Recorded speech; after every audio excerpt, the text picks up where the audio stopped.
myself again. But it's the only...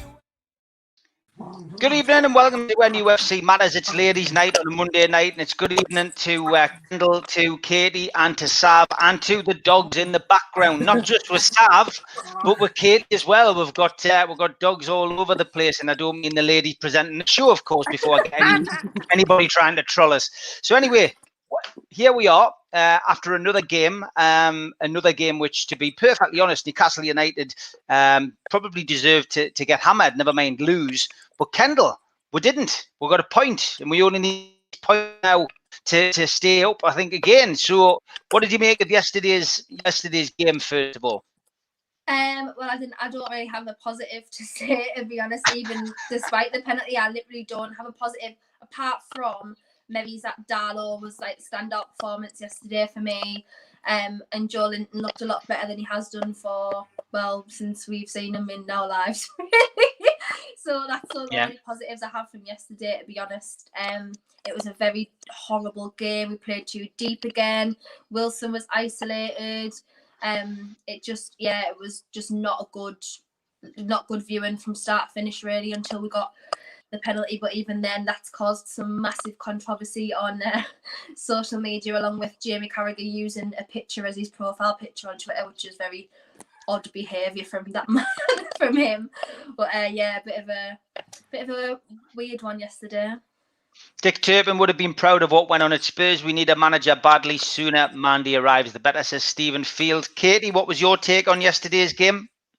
It was boring, wasn't it, really? Until all the drama in the, Christ knows what was it, 95th, 97th minute? It was just boring, usual. We're playing a top six, so we're going to go out and we're not going to win, so we need to defend as much as we can. And we're doing the tactics of don't go forward, just stop them scoring goals. Luckily for us, Tottenham couldn't finish most of theirs, because otherwise we probably should have been, about 4-5 nil by half time. I liked the fact that I know we got battered by Brighton, but I like the fact that we got to see a bit more from Darlow, and we got to see him actually giving some really decent saves, which was good. But apart from that, I fell asleep at half time. But did you? I woke up, but I woke up 3 minutes or something into the second half, so I didn't fall asleep during the match. But it was just like watching last season again, really. It wasn't interesting. It wasn't fun. It wasn't entertaining football. Yeah, we won. We scraped. We won the pen and we scraped a point. But we won the pen purely because of that ridiculously stupid rule. No other reason. We didn't deserve to draw. We didn't deserve to win. And if it wasn't for them making ridiculous rules, we would have gone down 1-0 on it. So I just don't want it to carry on like that. I don't want it to be every time we're playing someone that's a top six team that we're just going to play defensive and not try and go forward. We could have. I mean, like, I don't know what you thought, but I completely forgot that Wilson was on the pitch. He was just I did as well. Yeah. Just dull last season football, I'm afraid. Yeah, well, Sab, what was your take on yesterday's game? Well, it's same old, weren't it? Same old embarrassing show up. We sat back, and like what Katie's saying about Wilson, when it got to the penalty, I was sat there thinking, who takes our penalties? Like, I was like, who's going to do it? And then suddenly I was like, oh, Wilson is on the pitch. I'd totally forgotten he was there. I know a lot of people have been moaning about the penalty, but I'd take the point against a team that, were opposing to the takeover. So, I think that I was quite happy about it, really. But no, we played terribly. It was the same old. Something's got to change. I'd rather us go out there and lose 2-3, 4-0, but actually see us try than see us just sit back and defend that ball every single match and, lose 1-0. We never get that ball forward, and it needs to change. Yeah, you're right. Big shout out to Darren Baldwin Funerals. Darren is obviously now our main sponsor for this month. He has over 22 years experience in the funeral industry.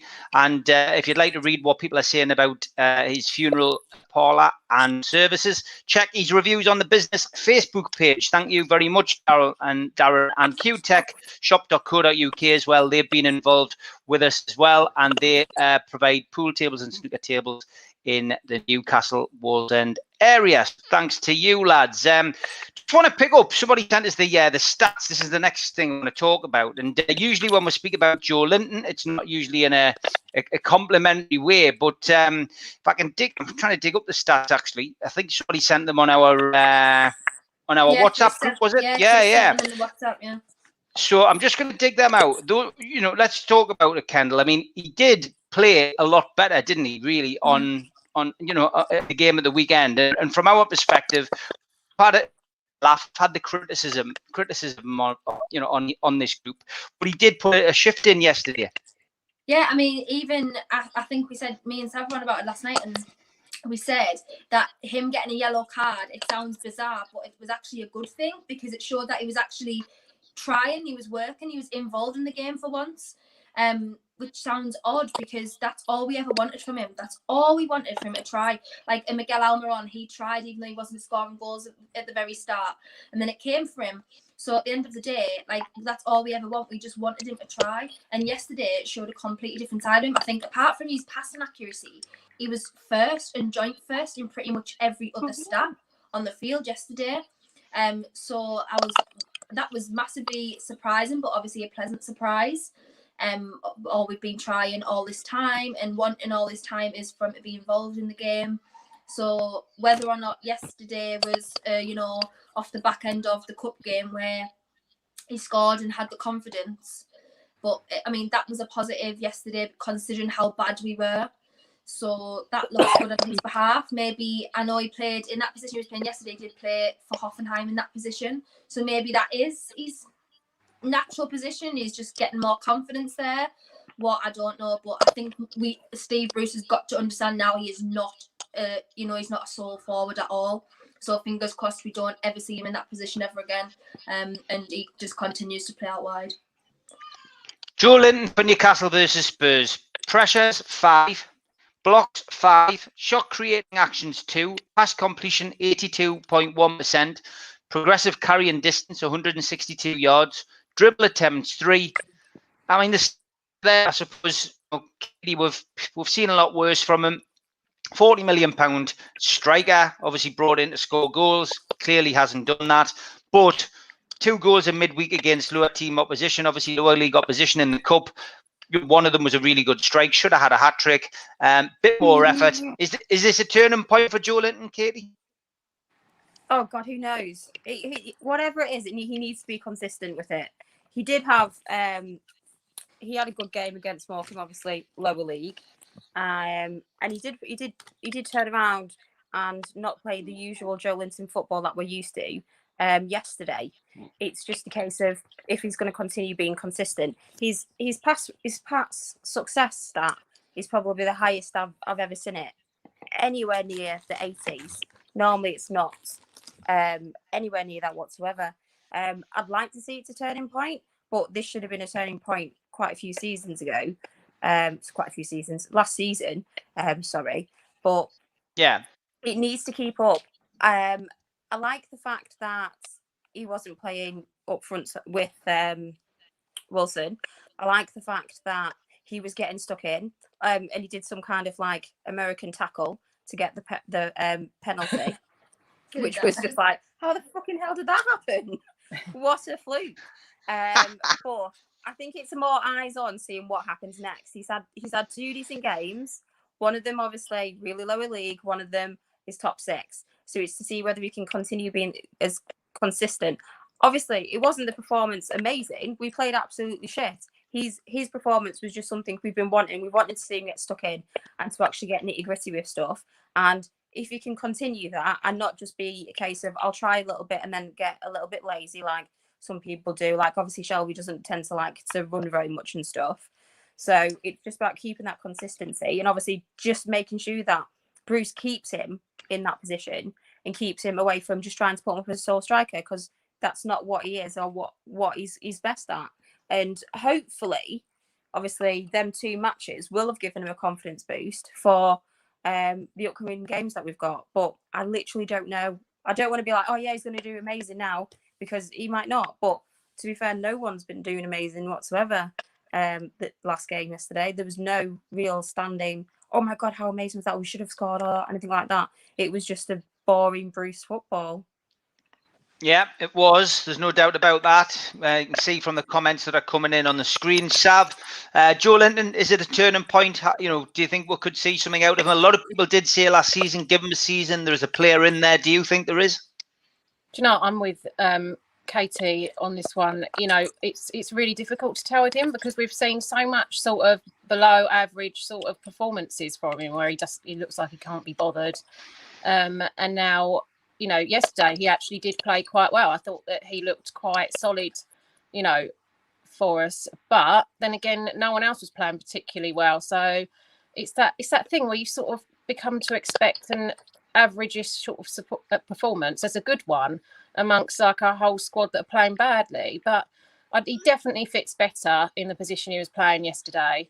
I would hope if he turns it around and proves us all wrong, I'd love to see it.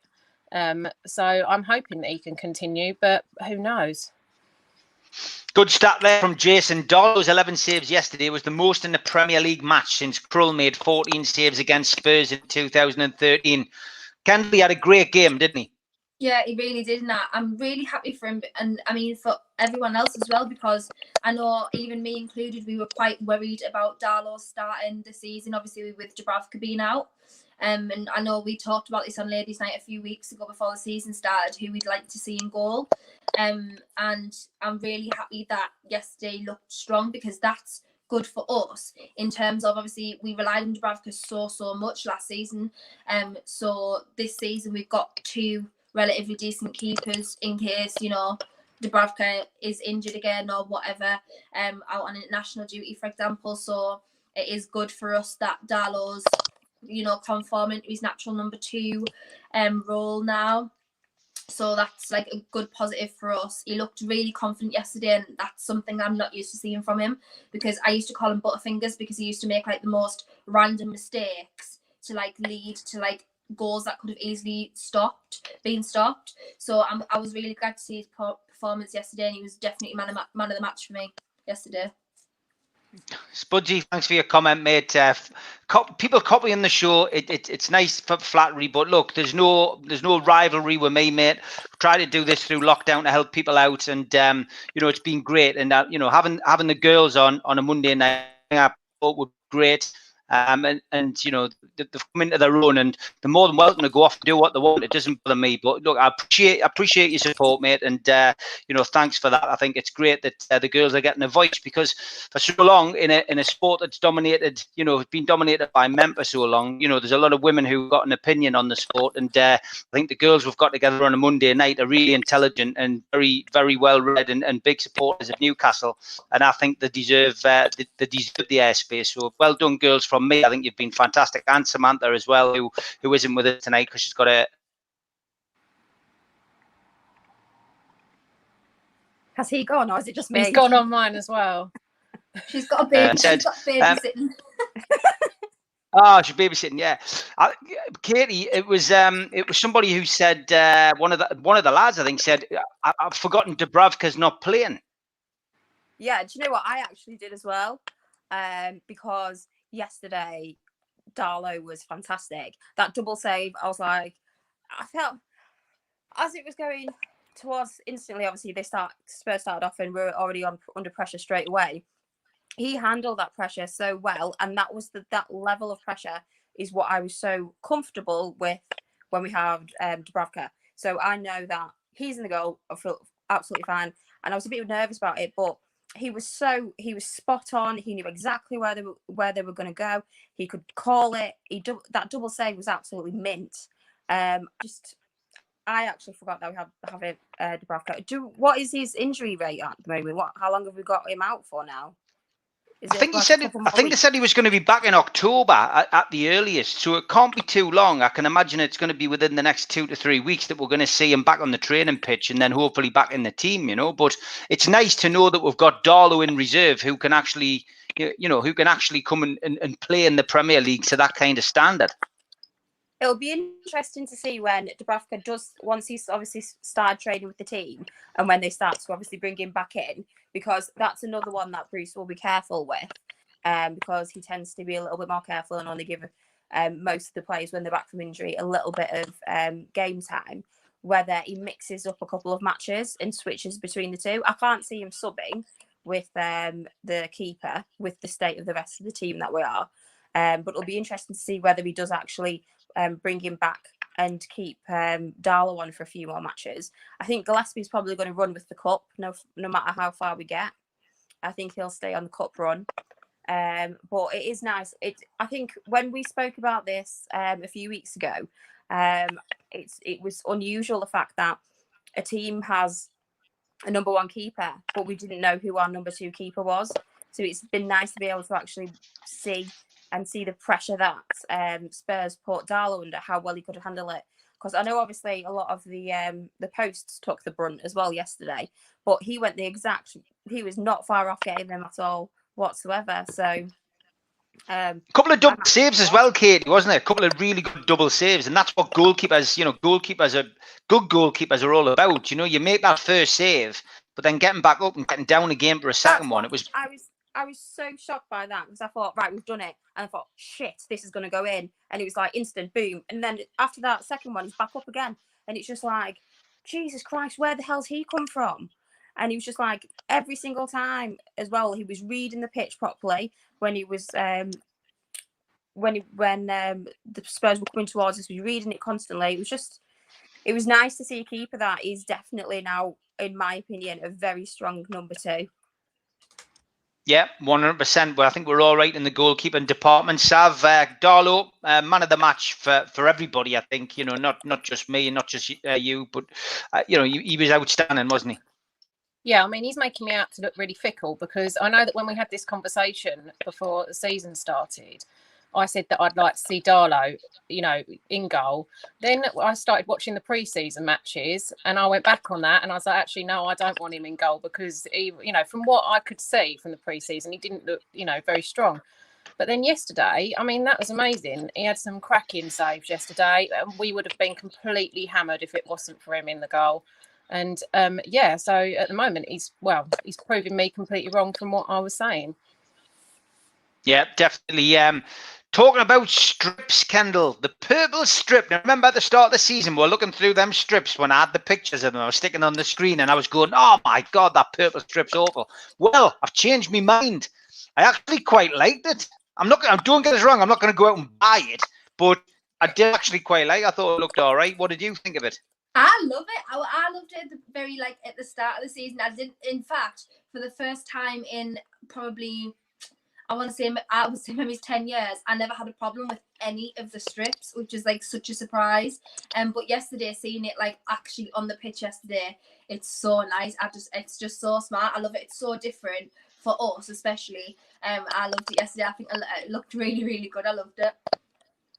Okay, Katie, seems like you're having some kind of fit. You're either getting tickled by the dog around your legs or you're completely disagreeing with me on this purple strip. No, it's not that. Basically, me and the girls for the last, week and a half have spent the whole time just arguing and trying to convince ourselves that we need to not waste our money buying all of the new kits because we now all want all of them. And as you can tell by last week and this week, Sav has failed at that and will spend the rest of the month eating baked beans because she can't afford anything.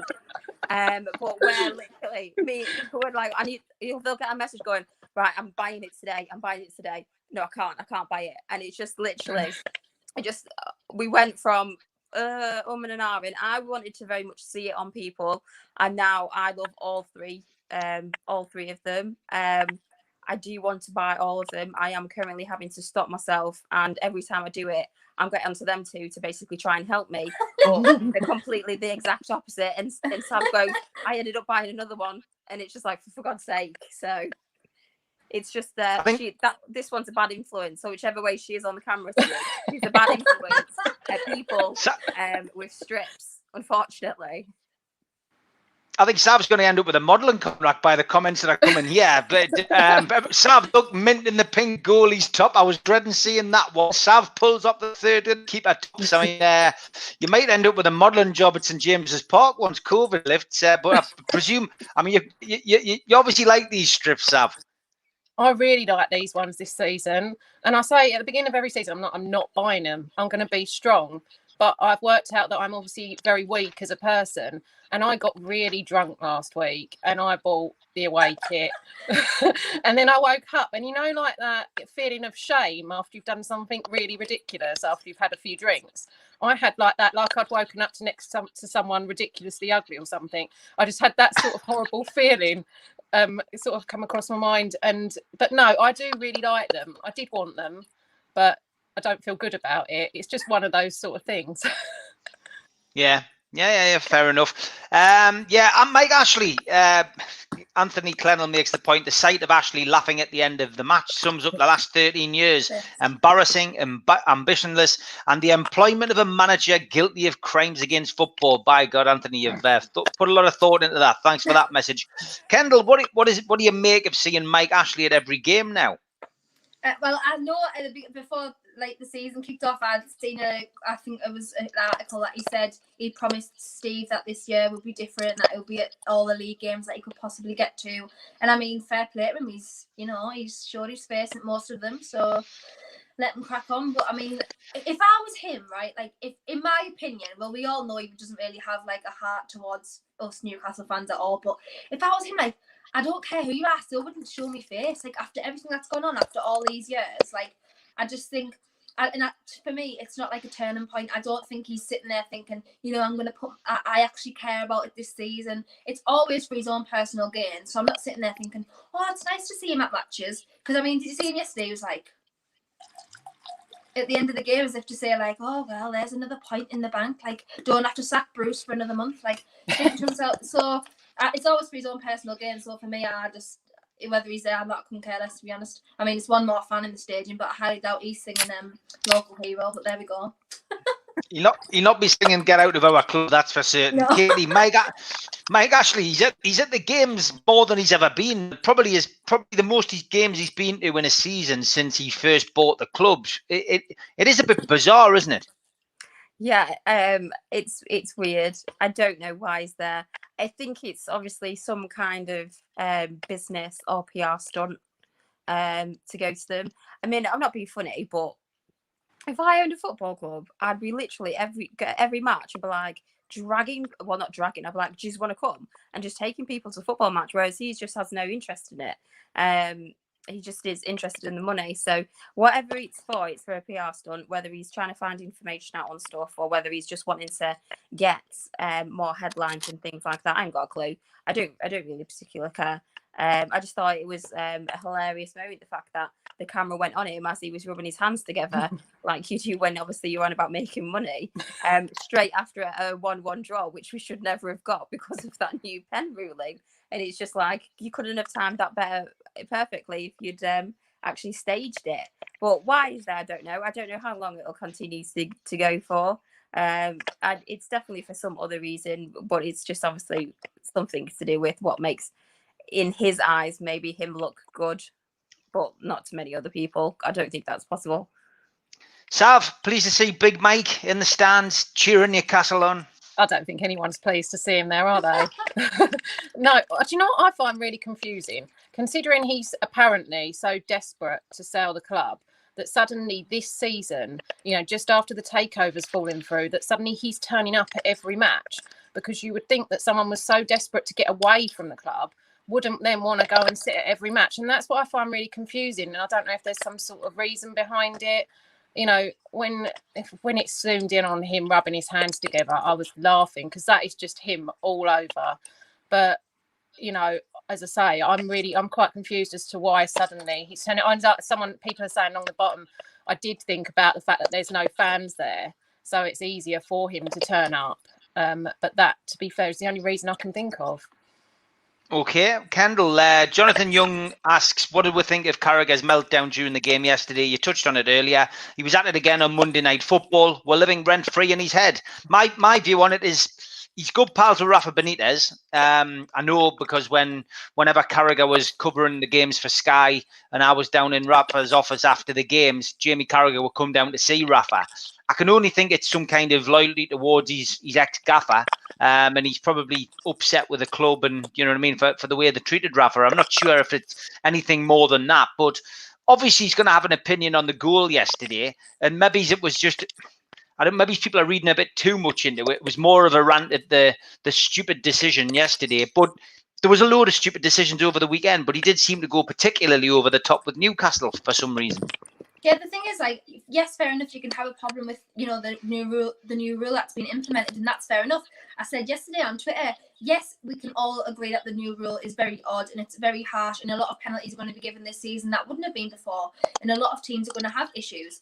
So, but you cannot moan at someone adhering to a rule. Like, you can't moan at the referee for upholding the new rule, because under the new rule yesterday, that was a penalty. So for me, the way he's going on about it, putting it as his profile picture, like that's just pathetic. Like that's just gone too far, especially when there's like obviously penalties like last season when Fabinho got one against us, and that should never have been a penalty. Again, I guarantee he wouldn't have gone on about it like that. So I just don't even know why he's still continuing into today. Just leave it at yesterday. Talk about like tonight's game.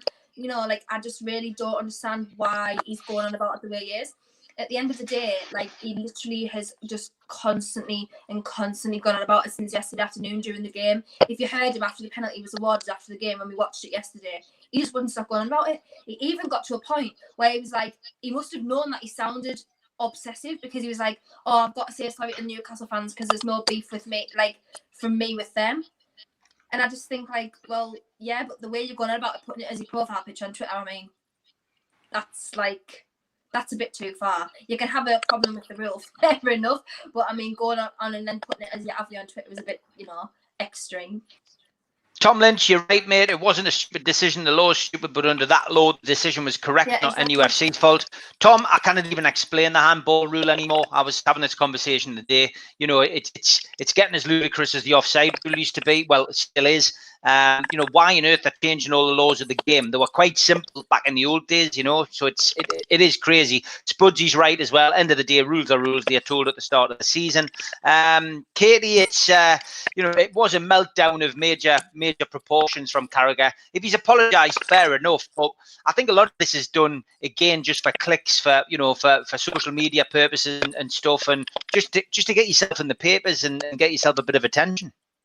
I think with him, he says something, and then he gets too much into it, has a bit of a mini meltdown, and then instead of stepping away from it, he starts to carry on to try and dig himself out of a hole and just creates a bigger one for himself.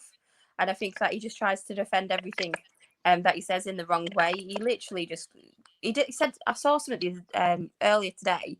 There was a clip of him saying about how he's absolutely fed up of people complaining about VAR, but that's all I ever see him do, complaining about VAR. And it's just like, I just sometimes forget that. I sometimes think he forgets what he actually says and just tries to backtrack on so many things instead of just actually admitting, yeah, I might be wrong. And he did apologise to them, but did you see his face when he was talking to Keane about it? When he was talking about the 3 pens, and Keane went, yeah, I agree with the other 2, but I think the Newcastle one was definitely a penalty. He went, I don't think the other 2 were, but the Newcastle one definitely wasn't. His face was just to say, are you fucking blind? What are you talking about? But they tend to have a bit of a grudge and a bit of a beef when it comes to Newcastle. Everyone tends to just concentrate on the shitstorms that happen. And that's just kind of what I'm used to now. They always tend to. We don't seem to be that club anymore that we used to be everyone's sort of like second favourite club and stuff. Mm-hmm. So, but I don't know why he went so freaking far with it yesterday. He was obviously just annoyed, but I think the main focus of his annoyance obviously was about our match, not about the others. But it's probably because it's a top 6 one, and we peed people off because obviously it was completely our fault that they've changed the rule. And it's got nothing to do with them actually making the bloody most ridiculous rule themselves. So I'm sure we'll have another Carragher meltdown next weekend. I can sense that will probably happen as well. Yeah. Sav, your take on Jamie Carragher's outburst? To be fair, like Kate said, he just took it a step too far, and changing his profile picture to, you know, there's a screenshot of it. It just invites criticism back on Newcastle. And that's, it gets to a point where, if you're going to do that, then people, and I noticed around on Twitter today, that it wasn't really so much about the decision or the rule. It was coming back more on, the club and what they thought about it. And actually that's really unfair because, it wasn't our decision that was a penalty. And like Kendall said, that's the rules. Yesterday, as it stood, that was the rules. It hit his arm. It was in an outstretched behind himself sort of region. And that was what it was. And I think actually, he took it way too far, got really carried away. He should have just, had his say and then just wound it in, not gone as far as what he did. Yeah, that's all good points. We're going to talk about the midfield now that Richard Morris is asking about. Is it time for a midfield shake-up and drop either Hayden or Shelvey? What was your take, Kendall, on the performance in the midfield? I mean, Shelvey, he had another one of those, I think somebody mentioned it before, can't be arsed kind of games. He does this now and again when things aren't going his way. So when we're having a few bad performances, he ends up, his head just drops and he's just not the same. I know Sam, who obviously does the show with us, she isn't a fan of Shelvey at all, and she just said that he's very inconsistent. And I do massively agree with her that he is very inconsistent. For me, yesterday, the game was just, using your best midfielder as a centre back was an odd decision anyway. Even though, because I know we don't obviously have any other fit centre backs apart from Lascelles and Fernandez at the moment. But that meant the midfield was completely wasted yesterday. And for me, Shelvey did absolutely nothing of note. I think it really is time to drop him now and make him fight for his place, because in my opinion, I feel like he's got like a seniority complex. Like he feels like he's like kind of cannot be dropped in that midfield. So I think if you stuck Sean Longstaff in there for a few games, made him, try a bit more and fight back for his place. Because I know obviously Rafi never used to start him that much, because he wasn't a fan, which we're now sort of starting to understand why a bit more maybe.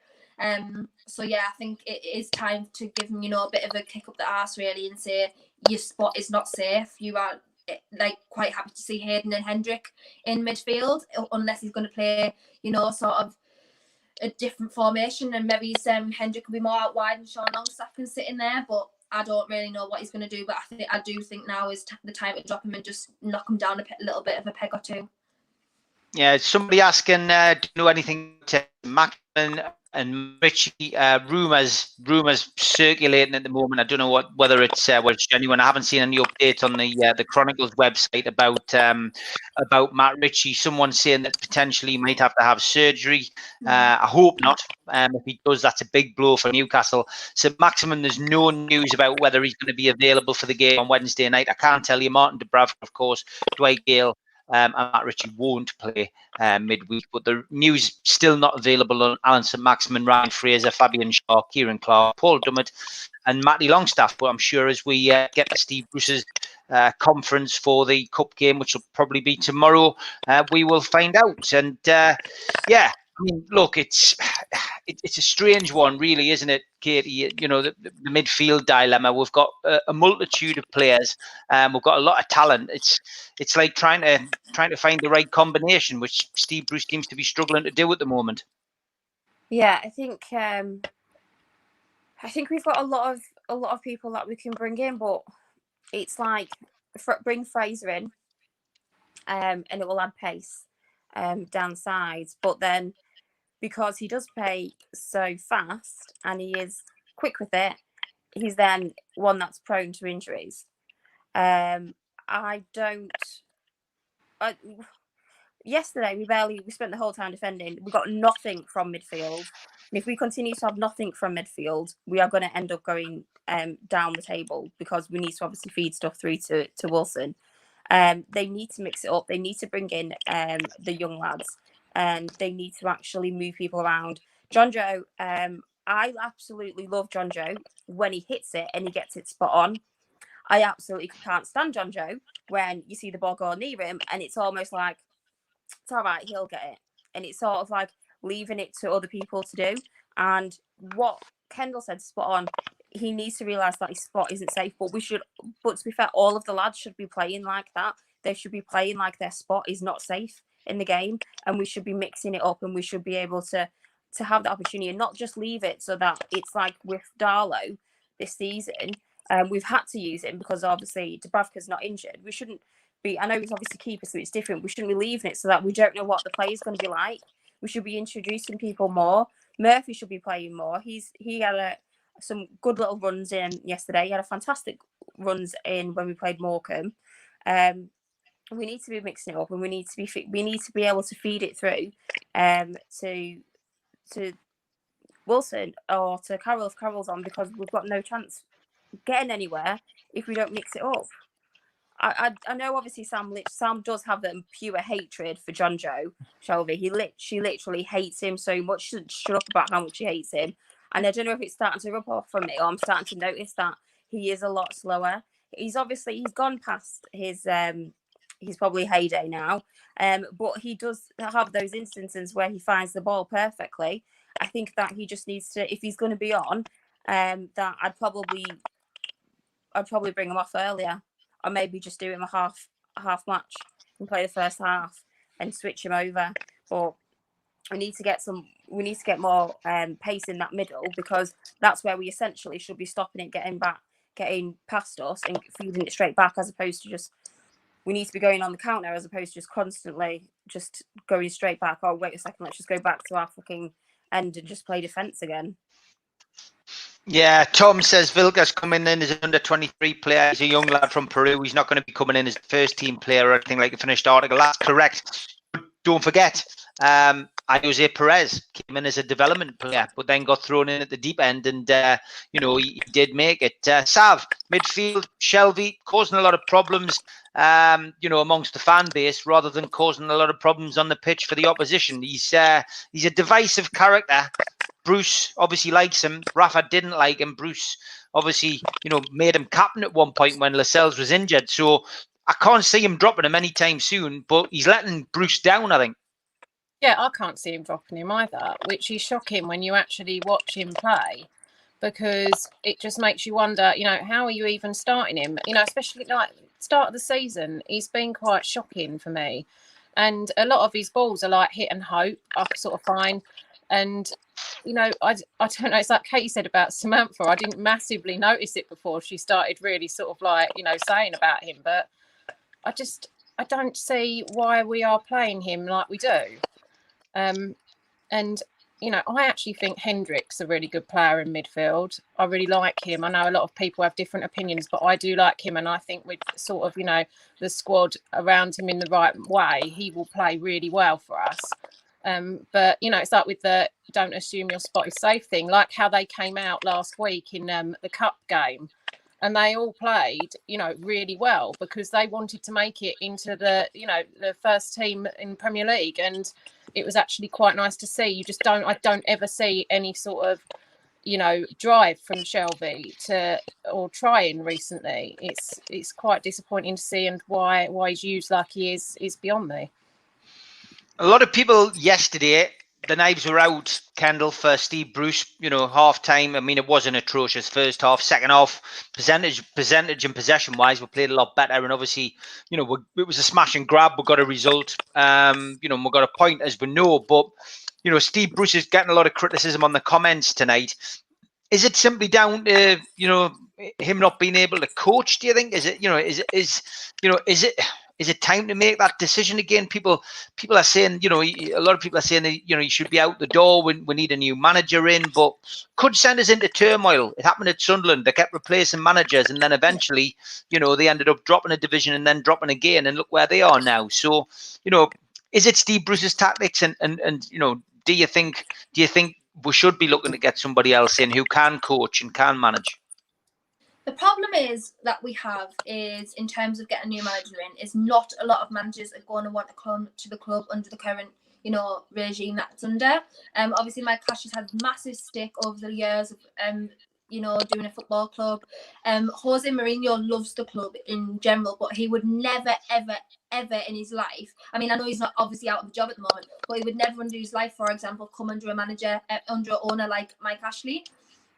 So at the end of the day, that's the struggle that we've got. We don't have a pull in terms of people wanting the managerial job, which is why we ended up getting lumped with Steve Bruce in the first place, because Wasn't he like 12th or 13th choice apparently, according to reports at the time? So that's why we ended up with Steve Bruce in the first place. For me, this season was all about, obviously last season he admitted he took on Rafa's tactics after the first 2 games because his clearly weren't working. Took on Rafa's, defensive tactics, and I mean, it wasn't a great season, but it wasn't the worst season of all time. This season was his chance now to, with the new signings coming in, to improve the team, was his chance to put his mark on the team that we have now. Keep it consistent. Don't keep changing the formation. Make your style of play and have a personality within your team. Not personality, an identity within the way you play as a team. He's done nothing of the sort at all. He keeps changing formations every week, keeps changing players around. Players aren't going to settle in that sort of system because they don't have a chance to show what they're capable of in a position. I know you've got to change it sometimes, and like obviously when you've got different tactical decisions to make against different teams, you've got injuries, whatever. I know you've got to change it sometimes, but you've got to keep some sort of consistency in the team so that you've got a solid spine of your team, which we don't have because we don't have, a solid starting 11. We don't have a formation that we play every week. So that's where the issues lie in the first place, because we don't have a solid structure in place. So that's going to be the issue, obviously, to start with. So he's now got to, hurry up and decide, because there's managers coming through like Graham Potter, for example, who is young. He's more, with the modern game, he's more progressive manager, and he's looking and managing a team like Brighton, who have got a solid structure. They know the standout players, they know where they need to attack, and they're tactically sound. So that's where obviously Steve Bruce needs to start deciding what he's going to do on that that sense. Otherwise, it's just going to be more downhill from here. Okay, Katie, your view on Steve Bruce at the moment? I don't know. I literally don't know. It's horrible because he is a genuinely nice guy, but God, he plays some fucking shit moves, doesn't he? Like, I'm sorry. I feel bad because I try and like everybody, and like I can remember I got dead upset when Jeff Hendricks joined the squad on his own, and I saw him in training because I thought, oh my God, he probably hasn't got any friends. Like, what the hell is that? So like, I can't help but feel sorry for him, but I just want to know who actually goes and does the research on the other teams, because there seems to be only 2 different moves. You play a lower position team who's not in the top 6, then we'll mix it up a little bit and we'll try a little bit more of the attacking bit, and we'll loosen up on the defensive structure. And even if we're losing, we then panic and go straight back to the defensive. But if we're playing a top 6er or we're playing another one, we'll just play defensive games. They should be looking at the teams as individuals. I don't think, like, surely this can't all be Bruce. Like, there's no way this can all be Bruce, because it changes too much. You wouldn't sit there and just change things. There has to be a lot more involvement of other people. And I just think he just doesn't know where to put things, because the team is so mismatched at the moment, because obviously we've got players that have been out injured for ages that we need to reintroduce. We've got players that we want to give game time that we can't give game time to. You've got the players that have probably got it in their contracts that they've got to have game time. And then you've got the newbies to mix in. Do you know what? I'd fucking hate to be a football manager. I literally just couldn't do it whatsoever. He needs to change it up. He needs to realise as well that the transfer window is closing. Is it like next week or the week after? And we still need to do some shopping. But I just don't know. I can't see us getting higher than about 9th with Bruce, but I can't see him going anywhere. He will be with us until we have got rid of Ashley. Okay, Sav, your view on Steve Bruce at the moment? Do you know, I'm a little bit of a turning point with him, because I'm like Katie, I try and like everyone, and as a person I actually find he's quite a nice person. But then at the moment, whilst I'm watching these pre-game interviews and things, I'm seeing that, he's sort of giving a talk down before we've even turned up, and he bigs up the other side and says, oh, they're great, and, it's going to be hard for us. But so, where's the positivity in that? There's no positivity there whatsoever that we've even really got a chance. And it feels like, oh, well, he's sort of prepared for us if we get, if we lose. And then I think it's Jose Mourinho said yesterday that Steve Bruce was actually really happy at half time that we were 1-0 down. And I get the mentality that we could have been a lot more than that, but still, we're still losing at half time. So how can you be happy in any aspect with that? And I just find that so frustrating about him. I think I saw someone today say he's passive, and that's exactly it. Nail on the head. He's got. There's no. If you've got a manager that's got that sort of negative energy about him, that will reflect on the squad, and it's not right. He needs to change it, but I can't see him changing it. I don't know if it's because he's a nice guy or he's a negative person, but it's just how it is. I just can't see it changing. To be fair, I was absolutely happy as hell that we were 1-0 down at half time because we should have been at least 4-5, which is obviously a hell of a lot harder to crawl back to be able to get anywhere near an equaliser. And one of the other things that I've noticed recently is that he's slowly getting there with his interviews after the match. So last season, he would categorically say that we played okay, we could be better. We played okay, no matter what performance we made. This time, he's actually going, we weren't good enough. And he's actually saying a lot of things. He's obviously not taking into the fact that the reason why we weren't good enough was mainly because of his chosen tactics and the formations that he's done on the day. But we might get to that point eventually. But he does seem to be doing a little bit more of the whole realising that we're not good enough. But it's about putting that into action, I think. But I was absolutely well chuffed that we were 1-0 down because we should have been well further than that. They should have been like 3 or 4 and we would have been absolutely fucked. And I think it's just an adult show, and I'm really sorry because I've just realised that someone put a comment on said say what I feel, but I've sworn so much today. Katie, just to be honest, this is we always put this as an over 18 show anyway because I half expect me to be full of expletives, but to be honest, I'm quite calm and conservative compared to some of the guests we get on. But you, Katie, yeah, go for it. That's the way you feel. By all means, say what you feel. Like the people are saying, it is important. I want to talk a little bit about the Supporters Trust. Obviously, Adam, who does the worldwide shows, has put himself forward. Just had an email through. I mean, the one thing the Supporters Trust are good at is sending emails to the members. 14 people have put themselves up. I'd be interested to know if there's any of the, any girls have put themselves forward. But when you've got 15,000 membership, 14 people isn't a great percentage, Kendall, is it really, for people putting themselves forward? So a lot of people have got a lot to say about the Supporters Trust, but it appears not many people are willing to put their money where their mouth is and put themselves forward to make a change and help make a change and take it maybe in a different direction.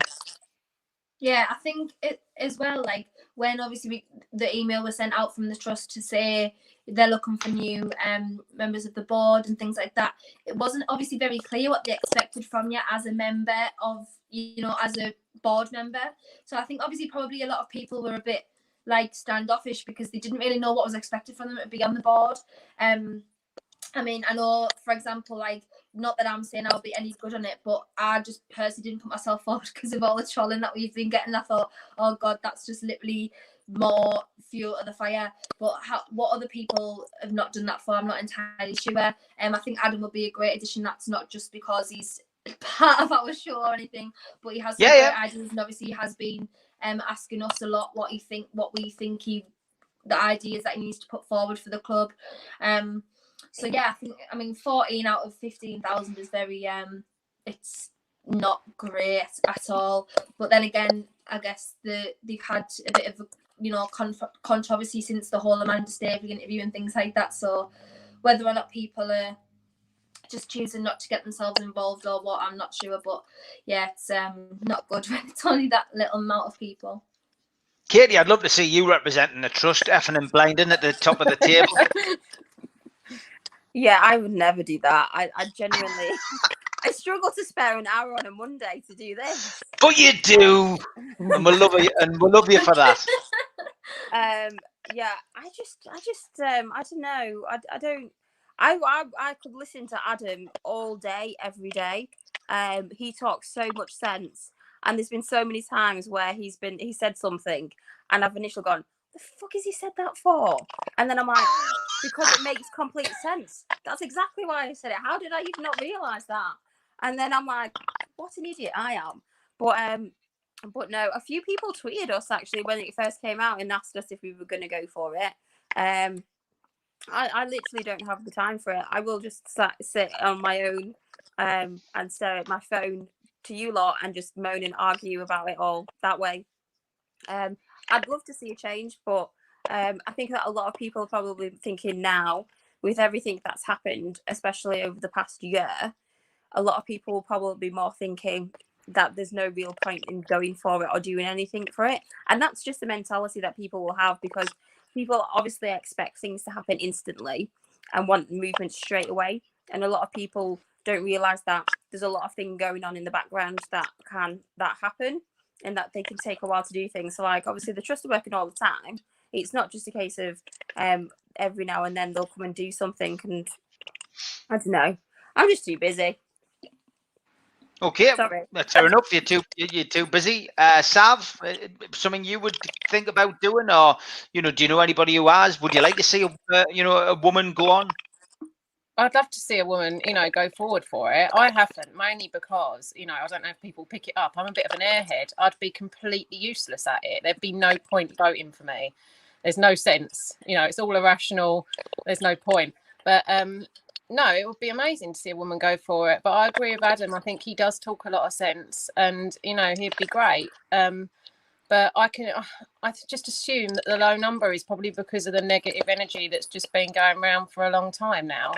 And, people probably just don't feel like putting themselves forward. That's the only thing that I can think of. Well, what I will say to people is, you haven't put yourself forward. Don't complain when the people who do get voted in don't do what you want them to do. And that's the bottom line. If you want to change something, stand up and be counted and go and do it. I was on the trust board for a year.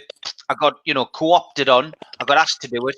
I gave up my time. It's free. It's voluntary. There isn't a huge amount of work other than going to meetings. But too late now. 14 people have put themselves forward. Let's hope there's some diversity and a little bit of, somebody a little bit different to go in the same direction. I would like to see a new chairman. I've got to be perfectly honest. I like Alex, good person. Had a few dealings with him over the years and never had a crossword. He's fair, he's genuine. But I'd love to see somebody who isn't managing the football fanzine, True Faith, and and being the chair of the trust. I'd like to see somebody completely different.